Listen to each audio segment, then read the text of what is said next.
Hello बच्चों, आज हम रूस की क्रांति का में 4 विचारधाराओं में से दूसरी विचारधारा पढ़ेंगे। पिछली वीडियो में हमने उदारवादी विचारधारा पढ़ी थी, अब रेडिकल पढ़ेंगे। मतलब इसमें जो रेडिकल हैं ये भी समाज बदलने के पक्ष में थे, क्योंकि इसमें 4 पॉइंट बन रहे हैं, एक आप ऐड कर लेना। ये भी समाज को बदलने के पक्ष में थे। उदारवादियों के विपरीत रेडिकल समूह के लोग देश के लोगों के बहुमत पर आधारित सरकार चाहते थे। देश के अंदर जो सरकार बनती है, ये चाहते थे कि वो सरकार बने जिनको देश में से ज्यादा लोगों ने चुना हो। तो देश के लोगों के बहुमत पर आधारित सरकार चाहते थे। जैसे कि वोटिंग होती है, तो जब वोटिंग होती है, जिस पार्टी को ज्यादा वोटें मिले या जिस व्यक्ति को ज्यादा वोटें मिले, जब लोगों के ग्रुप को ज्यादा वोटें मिले, उन लोगों की सरकार देश में बननी चाहिए।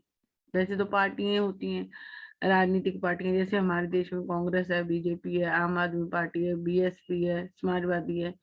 तो इन पार्टियों में से जिसको लोग ज्यादा वोट दें वो सरकार बने। तो रेडिकल क्या चाहते थे, देश के अंदर बहुमत पर आधारित सरकार बनाना चाहते थे। और रेडिकल महिलाएं उस समय, महिलाओं को पुराने समय में वोट का अधिकार नहीं दिया जाता था, तो महिलाएं वोट का अधिकार पाने के लिए आंदोलन कर रही थी। तो रेडिकल महिला मताधिकार आंदोलन के समर्थक थे। वो चाहते थे कि महिलाओं का जो आंदोलन, वो वोट का अधिकार पाने के लिए लड़ रही हैं, आंदोलन कर रही हैं, उस आंदोलन में वो सफल हों और औरतों का वोट का अधिकार मिले। तो रेडिकल महिला मताधिकार आंदोलन के समर्थक भी थे। रेडिकल जमींदारों और संपन्न उद्योगपतियों के विशेषाधिकार के विरुद्ध थे। आपने फ्रांस की क्रांति में पढ़ा है कि जो अमीर लोग थे, जैसे कुलीन वर्ग को, और जो पादरी थे चर्च के, उनको जन्म से विशेष अधिकार ये थे कि वो उनको कर देना नहीं पड़ता था, उल्टा कर उनको मिलता था। तो ये गलत है, क्योंकि सारे व्यक्ति जन्म से समान है। तो फिर कुछ लोगों को क्यों विशेष अधिकार दिए जाते हैं? तो रेडिकल जमींदारों और संपन्न उद्योगपतियों, जो ज्यादा पैसे वाले लोगों को विशेष अधिकार मिले हुए होते हैं, उनके विरुद्ध थे। वो चाहते थे कि अगर किसी को विशेष अधिकार मिलने हैं तो योग्यता के आधार पर मिले।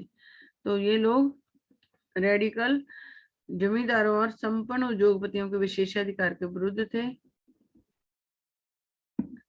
जो रेडिकल थे वो निजी संपत्ति के विरुद्ध नहीं थे, लेकिन वह नहीं चाहते थे कि देश की संपत्ति कुछ ही लोगों के हाथ में इकट्ठी।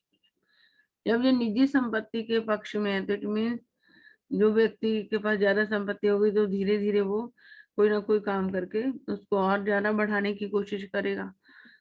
तो उनकी संपत्ति ही बढ़ेगी। जिनके पास संपत्ति है वो और कुछ ना कुछ बिजनेस करके बढ़ा लेगा, लेकिन जिसके पास संपत्ति नहीं तो वो बढ़ाएगा कैसे? तो इसमें 4 पॉइंट है। एक पॉइंट मैंने आपको पहले ही कहा है कि इसमें एक ऐड कर लेना कि वो समाज बदलना चाहते थे रेडिकल। और उदारवादियों के विपरीत रेडिकल समूह के लोग देश में लोगों के बहुमत पर आधारित सरकार चाहते थे। रेडिकल महिला मताधिकार आंदोलन के समर्थक भी थे। रेडिकल जमींदारों और संपन्न उद्योगपतियों के विशेषाधिकार के विरुद्ध थे, जो जन्म से विशेष अधिकार मिलते हैं। और रेडिकल निजी संपत्ति के विरुद्ध नहीं थे, लेकिन वो नहीं चाहते थे कि जो संपत्ति है देश के कुछ ही लोगों के पास इकट्ठा हो जाए।